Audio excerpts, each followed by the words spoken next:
মানুষ ছুটে চলে, কেউ জীবনের তাগিদে, কেউ বা স্বপ্ন পূরণের জন্য।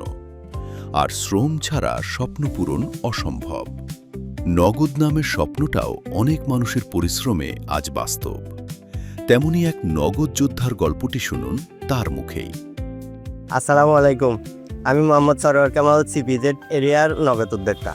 আমি 2025 সাল থেকে নগদ নিয়ে যাত্রা করছি। গত রমজান মাসে আমি চেহারি পর্যন্ত দোকান খোলা রাখতাম। তখন দোকান খোলা রাখাতে অনেকে জানতো। একটা কাস্টমার আমার কাছে প্রায় রাত 2টার দিকে আসি বলে, এই নগদে টাকা পাঠানো যাবে? আমি যে হ্যাঁ পাঠানো যাবে। উনি ওয়াইফের ডেলিভারির জন্য টাকা পাঠাইছে প্রায় 20-এর উপরে। তখন পাঠানোর পরে উনি আমাকে এই বকশিস হিসেবে কিছু টাকা প্রদান করতে চাইলো। আমি বললাম কেন?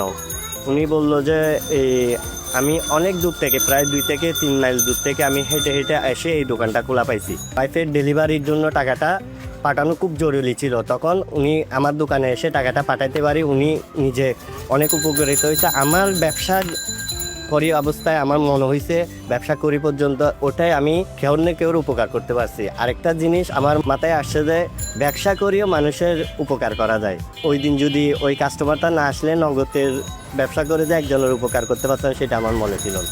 এভাবেই এমন মানুষগুলোর প্রতিনিয়ত শ্রমে আজ কোটি গ্রাহকের ভরসা নগদ। আমরা স্বপ্ন দেখি সকল শ্রমজীবী মানুষের অক্লান্ত শ্রমেই গড়ে উঠবে আগামী সুন্দর এক পৃথিবী। সবাইকে জানাই মহান মে দিবসের শুভেচ্ছা।